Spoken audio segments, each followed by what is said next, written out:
Ay, hello mga ate, good morning at October 28 umaga ng 7:45 ngayon dito sa Japan ang oras. At ang sarap ng tulog ko dito dahil napakaluwang-luwang po yung kama po.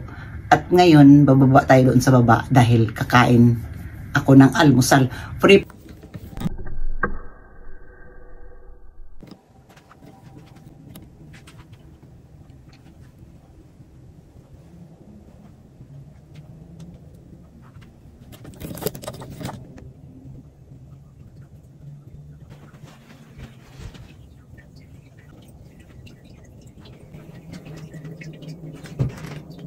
Ito lang, simple lang siya mga ate.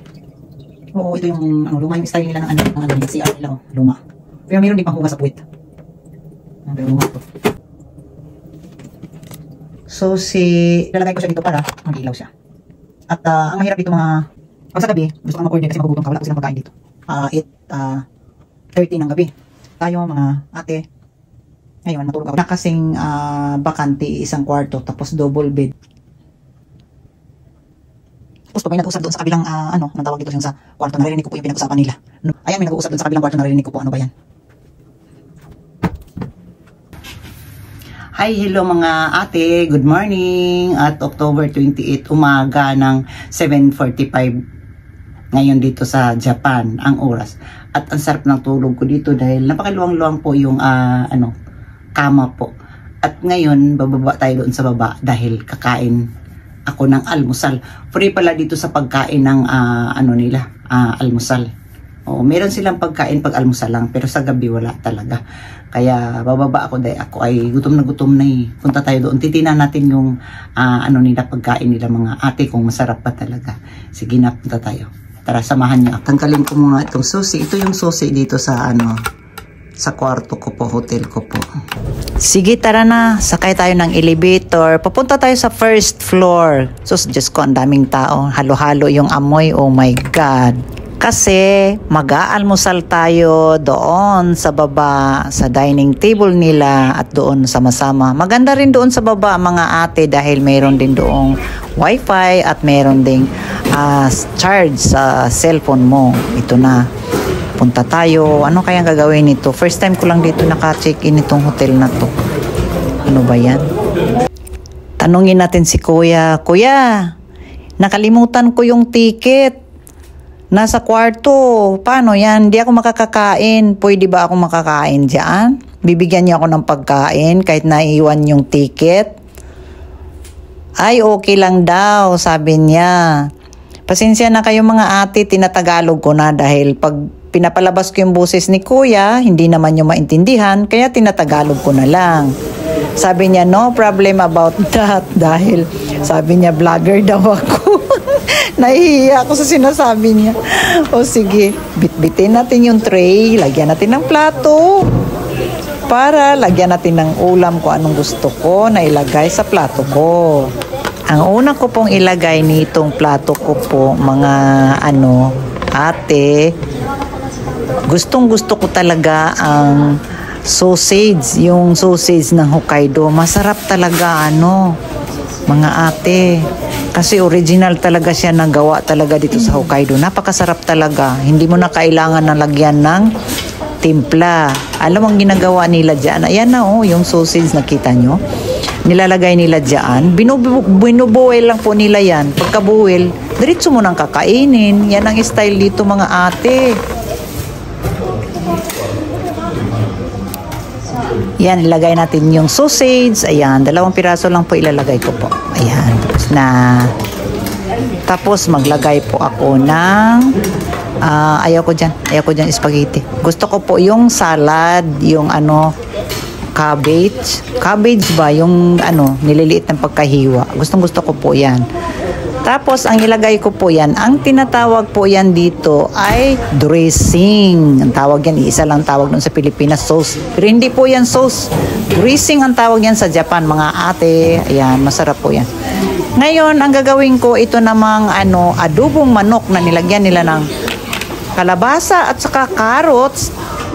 Iborito ko yon, lagay ko yan, gusto ko yan, kainin ko yan. Adobong manok po yan mga ate, masarap po yan, merong carrots at saka kalabasa. Ayan, kailangan damihan ko yan. Marami. Kasi marami ako pag kumain eh. Ayan. Tapos, ang gagawin ko dyan, maglalagay ako na ang tawag na sa atin ay yung parang seaweeds mga ate, na ginagawa siyang ang tawag yan sa Japan ay parang itami yasay sa kanila. Tapos doon naman sa Pilipinas ang tawag niyan yung kulay itim ay seaweeds po yan. Tapos siya, ginigisa, tapos nilalagayan ng tuyo at saka konting asukal at saka mirin. Marami pong mga pinaghalo-halo niyan. Gustong gusto ko yan, favorito ko po yan.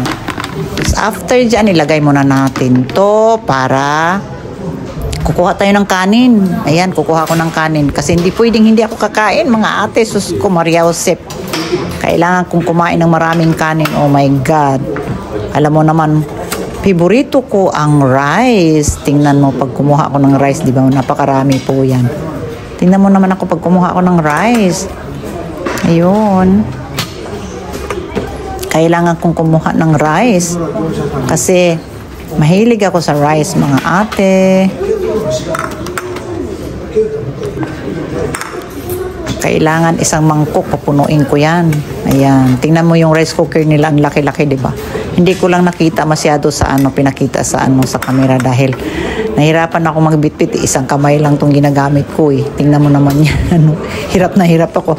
Sabi ng yung waiter, akin na yung camera, ako kuha. Gusto mo? Sabi sa akin, sabi ko, wag na, ayaw ko nga, nahihiya ako sa iyo. Sabi ko ganyan sa kanya. Ayan, tingnan mo yan. Daming kanin na yan.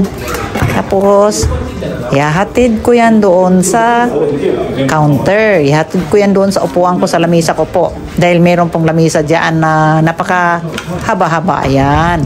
Kasi gusto ko dyan dahil hiwalay, ayaw kong lumapit sa mga tao dahil baka mamaya may COVID sila. Mahawaan pa ako dyan dahil puro 80% dito yung mga yan mga Chinese po yan na magpamilya. Nandito sila mga Chinese po yan, mga ate.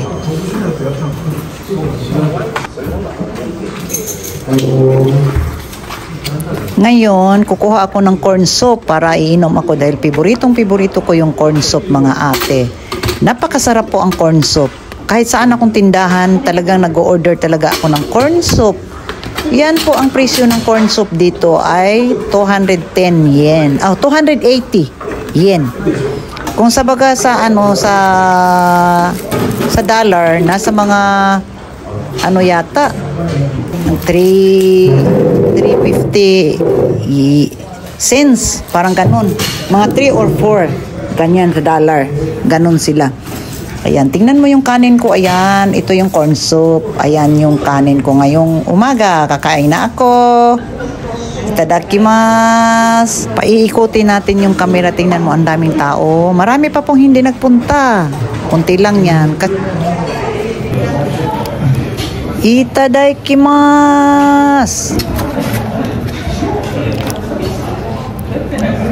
Nako, ang init ba yan? Ang init na, ang sarap. Corn soup po to, mga ate. Corn soup. Ang init eh. Nako, ang init. Ang sarap. Oh my God. Dito, pag kumakain talagang lamon talaga ako, mga ate. Gotsiso sa madista. Tapos na akong kumain. Good morning, mga ate. Meron silang maliit na halaman sa labas. Front ng hotel. Tapos ito naman yung pinaka main entrance sa hotel nila. Tapos balik tayo dito, mga ate, dahil magdadala ako doon sa kwarto ko ng fresh milk. Ayan, magkuha ako ng fresh milk, saka yung green tea, yung kulay yellow ay yan po ang orange. Dadalhin ko yan doon sa itaas at inumin ko yan doon sa kwarto. Ayan, nakita nyo yan? Tingnan nyo yan. Wala nang laman yung fresh milk na upo. Tapos, yun namang nasa tabi, sa right side, ayan po, ang inuman ng kape. Kung gusto mo uminom ng kape, inom ka rin. Ayan, buhos na ako ng fresh milk. Favorito ko po yan, mga ate. Mahilig talaga ako sa fresh milk, mga ate. Ayan, dinala na naman yung green tea. Sabi niya, gusto mo ba uminom ng green tea? Ayan, yung green tea. Thank you very much. Arigatou gozaimashita. Domo. Ayan, tingnan mo yung kamay ko. Nahirapan ako magbitbit. Aakyat ako doon sa hanggang 5th floor. Ito, sasakay ako ng elevator. Ayan, hirap na hirap ako. Ang dami pa namang tao dahil napakaraming nag-check-in dahil Friday araw ng Friday, talagang kinabukasan day off ng mga tao, 'di ba? Saturday. Talagang maraming buti na lang at mayroong bakanting isang kwarto. Kaya ako, meron ako natulugan.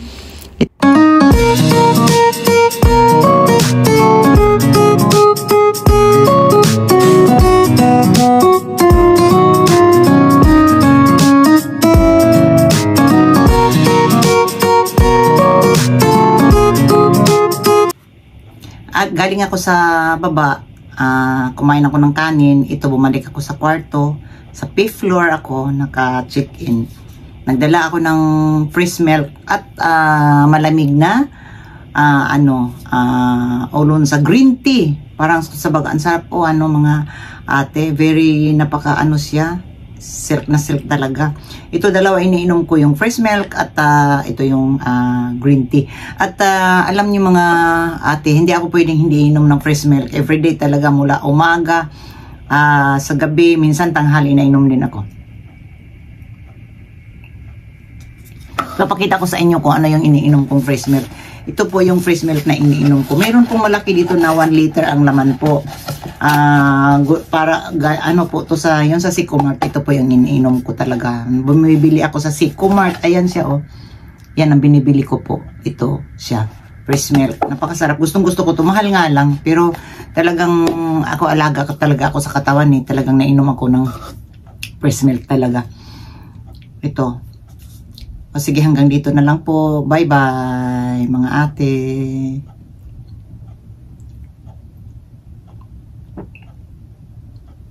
Sarap. Tingnan natin yung nila, green tea. To, matamis. Hindi ko type.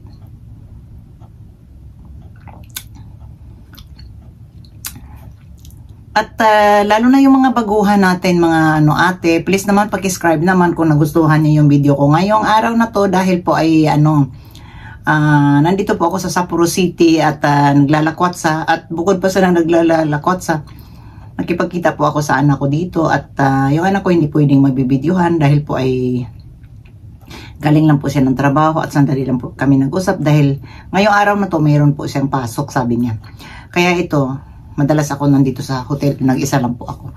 At ngayon, hanggang dito na lang po tayo. Tapos na po akong kumain. Umuwi na ako dito sa kwarto. At alas 8:20 pa ng umaga pa naman. At isa pa, mga ate, hanggang alas 10 dito ang check out. Kaya dito muna ako, magmuni-muni muna ako dito. Higa ako at matulog uli. At sana po hanggang katapusan mapapanood po niyo yung video ko po at sana nagustuhan nyo. Hanggang dito na lang po. Please paki-subscribe naman mga ate. Bye-bye.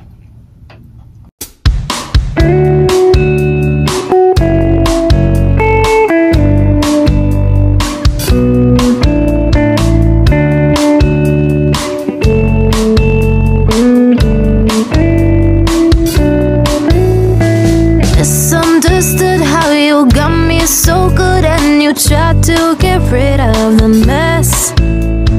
I take it back.